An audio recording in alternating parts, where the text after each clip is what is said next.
కొన్ని రెసిపీస్ అలా మనసులో గుర్తుండిపోతాయి కదండీ! ఆ టేస్ట్‌కి అయితే అసలు మనం ఫిదా అవ్వాల్సిందే కదా!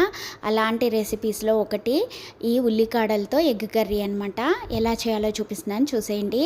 ఫస్ట్ కడాయి పెట్టుకొని ఉల్లికాడలు వేసి కొంచెం మగ్గనివ్వండి. అయితే మా ఇంట్లో ఒక 6 మెంబర్స్ ఉన్నారండి. సో, అందుకని సరిపోదని నేను ఇంకా మిగిలిన వాటికి ఆనియన్స్ కూడా యాడ్ చేస్తున్నాననమాట.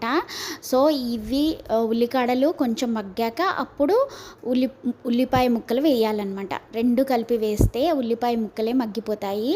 ఇవి కొంచెం పచ్చి పచ్చిగా ఉండిపోతాయండి. అందుకని ఫస్ట్ ఉల్లికాడలు మగ్గాక అప్పుడు ఉల్లిపాయ ముక్కలు వేసి మగ్గనివ్వండి. ఈ కూరలో ఎప్పుడు కూడా ఆనియన్స్ని మగ్గనివ్వాలి, ఫ్రై అవ్వనివ్వద్దండి. డీప్ ఫ్రై లాగా మరీ ఫ్రై చేయకండి. జస్ట్ ఆయిల్లో మగ్గితే చాలన్నమాట.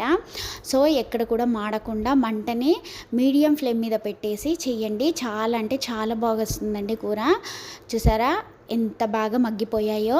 కలుపుతూ మగ్గనివ్వండి. ఇలా మగ్గిపోయాక ఒక్కసారి కలిపేసి ఇందులో మనకి కావాల్సినన్ని టమాటో ముక్కలు వేయాలి. అంటే ఎప్పుడు కూడా ఆనియన్స్తో చేసే ఎగ్ కర్రీలో ఆనియన్స్ ఎక్కువ ఉండి టమాటో ముక్కలు తక్కువ ఉంటే ఆ కూర టేస్ట్ వేరేలాగా వస్తుందండి. చాలా బాగుంటుందన్నమాట. సో, నేను ఇక్కడ ఆనియన్స్ కన్నా కూడా తక్కువ టమాటో ముక్కలు తీసుకున్నాను. టమాటో ముక్కలు కూడా వేసి మూత పెట్టేసి మగ్గనివ్వండి. ఎప్పుడు కూడా వాటర్ వేయంగానే ఒక 2 మినిట్స్కి వాటర్ పోసిస్తారా? అలా చేయకండి. ఎందుకంటే టమాటోలో ఉన్న వాటర్తోనే మగ్గిపోతుంది కొంచెం కూర. సో, మూత పెట్టేసి మగ్గనియండి.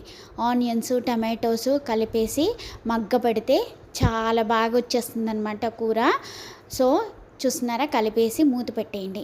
2 మినిట్స్కే ఇలా మంచిగా మగ్గిపోతాయండి. ఒక్కసారి కలిపేయండి. చూసారా? ఫస్టే మనము ఏమీ వేయకూడదండి. ఓన్లీ ఆనియన్స్, స్ప్రింగ్ ఆనియన్స్, టమాటోల వరకే మగ్గనియాలన్నమాట. సో, కలుపుతూ మూత పెట్టి ఆవిరిలో మగ్గనిస్తే ఆ కూర టేస్టే ఆసమ్ అండి. అసలు ఎంత కమ్మగా వస్తుందో అసలు భలే బాగుంటుందండి. ఇలా మగ్గిపోయాక మూత తీసి టేస్ట్కి తగ్గట్టు సాల్ట్ వేసుకోవాలి. సాల్ట్ను పసుపు వేసి కలిపేసి మళ్ళీ మూత పెట్టేసి మగ్గనియండి. చూసారా? ఉప్పుతోనే కొంచెం వాటర్ ఫామ్ అయిపోతాయి అన్నమాట కూరలో. ఇంకా మనం మూత పెట్టేసి మగ్గనిస్తున్నాం కాబట్టి ఆవిరిలోనే కూర 50% వరకు ఉడికిపోతుందండి. చూసారా? ఎక్కడ కూడా హడావుడిగా చేయకండి ఈ కూర. ఎందుకంటే చాలా బాగుంటుందండి. నేను చెప్పినట్టు చేస్తే పక్కా నేను చెప్పినట్టు చేసి ట్రై చేసి చూడండి ఒకసారి.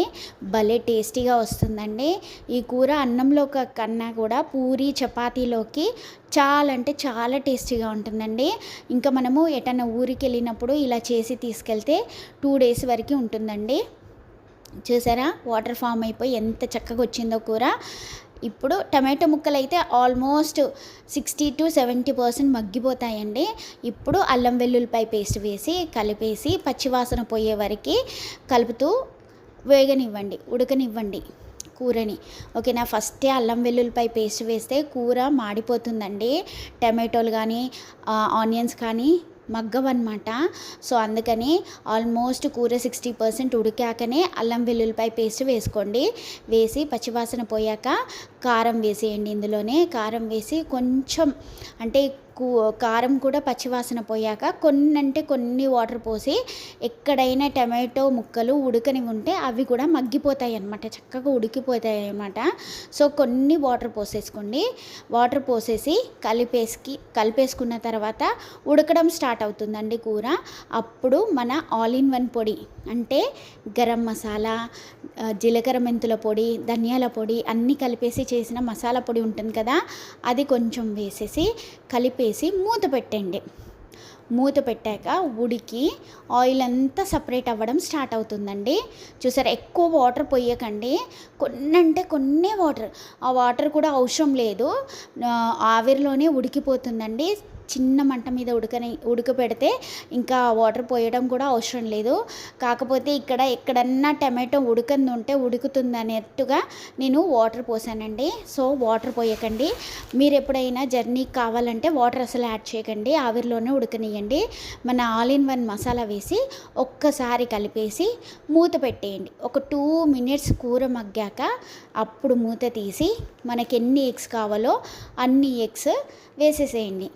పగలగొట్టేసి వేసేసి ఎగ్స్ వేయంగానే టపా కలిపేయకండి. కొంచెం ఎగ్స్ కూడా మగ్గనివ్వండి. మూత పెట్టేస్తే ఒక 2 మినిట్స్ మగ్గిపోతుందండి. ఎగ్స్ పైన ఉన్న ఒక పొర ఉడికిపోయి తెల్ల లేయర్ కింద వచ్చేస్తుంది. అప్పుడు మనము మళ్ళీ ఎగ్స్ని తిప్పేసుకోవాలన్నమాట. మొత్తం కలిపేస్తే కొంచెం వాసనగా ఉంటుందండి. సో జాగ్రత్త అండి. ఇలా చూసారా ఎంత మంచిగా వచ్చిందో. అప్పుడు ఏ ఎగ్కి ఆ ఎగ్ తిప్పేయండి. తిప్పేస్తే కింద ఉన్న ఎగ్ కూడా ఉడికిపోతుంది అనమాట చక్కగా. ఇంతేనండి. ఇంకా ఎగ్స్ తిప్పేశాక మూత పెట్టేసి కొంచెం మగ్గనివ్వండి. ఒక్క 2 మినిట్స్. ఎంత ఫాస్ట్గా అయిపోతుందనండి ఎగ్స్ వేసాక కర్రీ. చూసారా, కలపకండి అస్సలు. కూరని కదిలిస్తే ఎగ్స్ అన్నీ విడిపోయి మొత్తం చిందరవందరగా అయిపోతుంది అనమాట. చుట్టానికి కూడా బాగోదనమాట. సో చూస్తున్నారా, ఇంతేనండి మన ఉల్లికాడల ఎగ్ కర్రీ. ఎంత టేస్టీగా ఎంత బాగుంటుందోనండి. సో యమ్మీ చూస్తుంటేనే టెంప్టింగ్గా ఉంటుంది. ఇప్పుడు మన ఎగ్ కర్రీ అయిపోయినట్టే. ఇప్పుడు ఏంటంటే ఫైనల్ టచ్ అనమాట. మన చేతికి ఎంత పిరికిడిలో ఎంత సరిపోతుందో అంత కొత్తిమీర కట్ చేసి పైన చల్లేసి మూత పెట్టేయండి. ఆ కొత్తిమీర ఫ్లేవర్ కూడా కూరకు పట్టేసి భలే టేస్టీగా ఉంటుందండి. ఓకేనా, చల్లేసాం కదా. ఇప్పుడు మూత పెట్టేసేయండి. మూత పెట్టేసి ఒక 2 మినిట్స్ మగ్గనివ్వండి. అంతే, మన టేస్టీ ఉల్లికాడల ఎగ్ కర్రీ రెడీ అయిపోయిందండి. చూడండి ఎంత బాగుందో. నాకు ఇంకా ఆకలి గుర్తొస్తుందండి బాబోయ్. నేను ఇంకా ఆగలేను. నా ఎగ్ కర్రీతో నేను ఎంజాయ్ చేస్తాను. మరి మీకు నచ్చిందా? నచ్చితే మీరు ఒకసారి ట్రై చేసి ఎలా వచ్చిందో చెప్పండి. ఓకేనా? Thank you for watching. Bye.